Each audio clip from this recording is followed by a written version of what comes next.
సభాధ్యక్షులు రాష్ట్ర మంత్రివర్యులు పొన్నం ప్రభాకర్ గారు, గౌరవనీయులు రాష్ట్ర ముఖ్యమంత్రి వర్యులు, నేను గతంలో ఒక మాట చెప్పాను, రేవంత్ రెడ్డి గారు కాదు రేవంత్ గౌడ్ గారు అనే మాట నేను మళ్ళీ చెప్తా ఉన్నాను.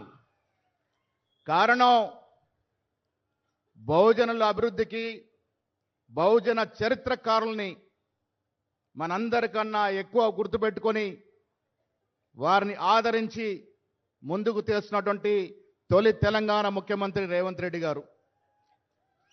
బట్టి విక్రమార్క గారు,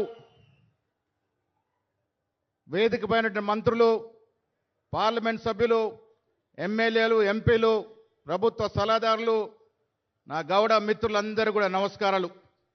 ముఖ్యమంత్రి గారు, గతంలో ఒక నానుడు ఉండేది, పుడితే రాజయ్య పుట్టాలి లేకుంటే గౌడయ్య పుట్టాలని. మేము చాలా గర్విస్తూ ఉన్నాం, గౌడ కులంలో పుట్టినందుకు గర్విస్తూ ఉన్నాను.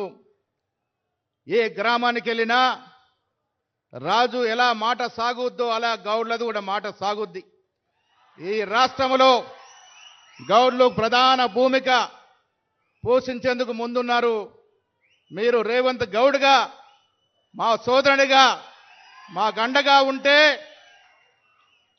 వచ్చేసారి కాదు, మా గౌడ్లు తలుచుకుంటే మరో 5 సార్లు ఈ రాష్ట్రంలో ప్రభుత్వం ఏర్పడుతుంది.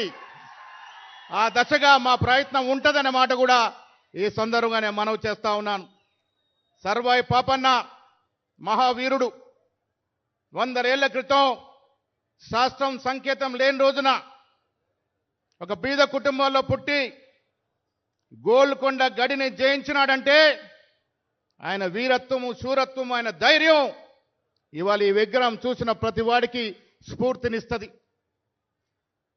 పక్కన రాజీవ్ గాంధీ గారు, అటు పక్కన అంబేద్కర్ గారు, ఆ పక్కన నిన్నగాక మొన్న జ్యోతిరావు పూలే గారిని, ఇవాళ సర్వాయి పాపన్న గారిని, ఇవన్నీ కూడా రాష్ట్ర ముఖ్యమంత్రి రేవంత్ గౌడ్ గారి యొక్క కృషి వల్ల వచ్చిందనే మాట నేను మళ్ళీ చెప్తా ఉన్నాను. పొన్నం ప్రభాకర్ గారు, నేను, పెద్దలు శ్రీనివాస్ గౌడ్ గారు, మాజీ మంత్రులు అందరం కూడా ట్యాంక్ బండ్ అవతల మేము స్థలం చూస్తే ఒకరోజు రేవంత్ రెడ్డి గారు మమ్మల్ని పిలిచి, సెక్రటరియట్కి వచ్చిన ప్రతివాడు, హైదరాబాద్కు వచ్చిన ప్రతివాడు సర్వాయి పాపను దర్శనం చేసుకోవాలంటే ఈ స్థలంలో పెట్టండి అని, ఇప్పుడు పెట్టిన స్థలం రాష్ట్ర ముఖ్యమంత్రి రేవంత్ రెడ్డి గారు చూపించిన స్థలం.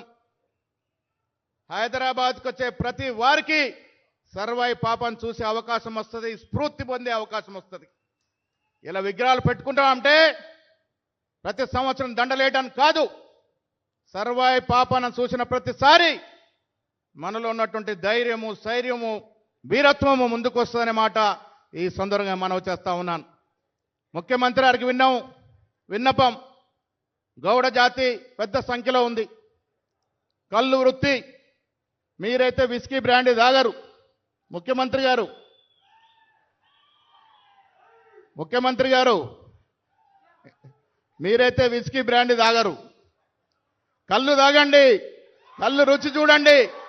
కళ్ళు అంటే అమృతం. ఈ అమృతం మా బట్టి గారికి తెలుసు, బట్టి గారికి అమృతం రుచి తెలుసు, నీర రుచి తెలుసు. కళ్ళు ఆరోగ్యానికి మంచిది. కళ్ళు వృత్తి కొద్ది ఇబ్బందుల్లో ఉంది.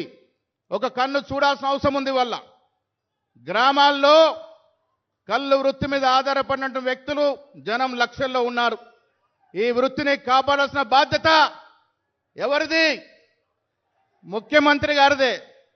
చిన్న చిత్కర సమస్యలు ఉంటాయి, శస్త్రసఖ్యత పెరిగింది, చదువు వైపు మా మిత్రుడు పొన్నం గారు చెప్పినట్టుగా చదువు వైపు మళ్ళాల్సినప్పటికీ కూడా కుల వృత్తులు నశించిపోకుండా ఉండాల్సిన బాధ్యత ఉంది. కాబట్టి కళ్ళు వృత్తిని రక్షించుకోవాలి, దాన్ని ప్రోత్సహించాలి, సరిపడా నిధులు ఇవ్వండి, కళ్ళు వృత్తిని ప్రోత్సహించాల్సిందిగా నేను ముఖ్యమంత్రి గారిని కోరుతూ, అదేవిధంగా బట్టి విక్రమార్క కోరుతూ, కళ్ళు శాశ్వతం అనే మాట, ఈ ప్రపంచం ఉన్నంత వరకు కళ్ళు శాశ్వతంగా ఉంటుంది, దాన్ని రక్షించుకోవాల్సిందిగా మనందరం కూడా ముఖ్యమంత్రి విజ్ఞప్తి చేస్తూ, మరొక్కసారి సర్వాయి పాప లాంటి మహానుభావుడి యొక్క అంత గొప్ప విగ్రహం హైదరాబాద్లో పెట్టినారంటే కాంగ్రెస్ ప్రభుత్వానికి, రాష్ట్ర ముఖ్యమంత్రికి ధన్యవాదములు. పోయిన ప్రభుత్వం ఏ బహుజనుణ్ణి గుర్తు చేయలే, ఏ దళితుని విగ్రహం పెట్టలే, అంబేద్కర్ కూడా విగ్రహాన్ని పూలమాల లేలే, అతి కష్టం మీద విగ్రహం పెట్టినారు. అంబేద్కర్ పేరుని సెక్రటరియట్కు పెట్టుకున్నాం. ప్రగతి భవన్ పేరుని జ్యోతిబా ఫులే పేరుగా పెట్టుకున్నాం. ప్రతి బహుజనుని గుర్తు చేస్తూ వారిని చరిత్రలో నిలిచిపోయే విధంగా విగ్రహాలను ప్రతిష్ఠిస్తున్నటువంటి రాష్ట్ర ముఖ్యమంత్రి గారికి మనస్ఫూర్తిగా ధన్యవాదాలు తెలియజేస్తూ మీ అందరి నుండి సెలవు. జై హింద్.